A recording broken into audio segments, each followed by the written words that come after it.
Every town has their landmark building. They're a very important structure that is a symbol of the town.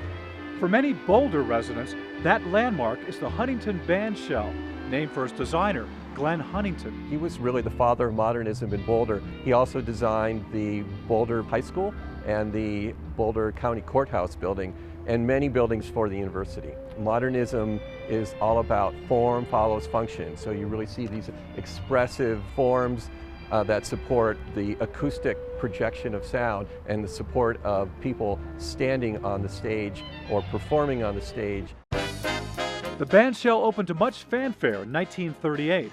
Since then, countless acts and events have graced its stage. Such a symbol, not only architecturally, but culturally, that Boulder is invested in its community to bring culture and education to the town. I took acting lessons here in the early 60s during the summer from Joan Van Ark, right on the stage here at the Bandshell. KATHRYN KELLER spent many hours at the Bandshell as a child. It was a real family gathering place for much of Boulder. Boulder was smaller then, and many of us could ride our bikes or walk here. But times have changed. I don't think parents would probably turn their 9-year-old child loose to ride their bike down to Central Park for a day by themselves in this day and age. That's prompted the City of Boulder to take a fresh look at the historic site. And so we're looking at how to really make it a center of activity for the community year-round.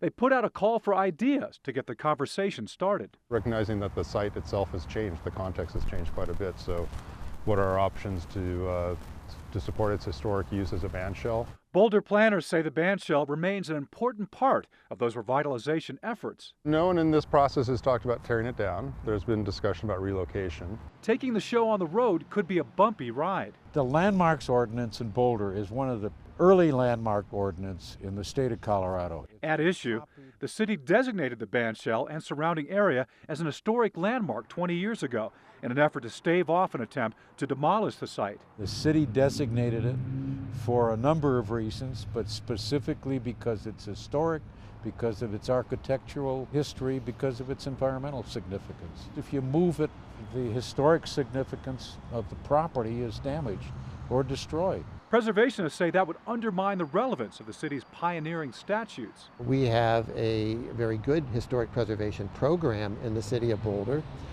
with about 1,300 buildings under the protection of the Landmarks Ordinance. For the city not to follow its own ordinances would provide an example and a precedent which I believe would compromise the ability of the city to obtain further landmarks. Boulder planners say whatever happens will honor the historic context in which the bandshell was first built. We have people engaged in the process who believe that by relocating we can actually enhance its historic value in terms of functioning as a bandshell. It's a challenge. We have the historic context in which the bandshell was developed do not have a 4-lane highway behind it. Preservationists aren't convinced. We forget that when this was built, there were industrial and commercial railroad tracks, 3 or 4 of them running behind. The idea of moving that into the park somewhere, it really doesn't make a lot of sense when you look around. Where would they move it to that the issues would be any different? A landmark is a permanent thing. The other landmarks in town are really permanent. The city, in my view, should be a very good steward and be a very good example to the rest of the town.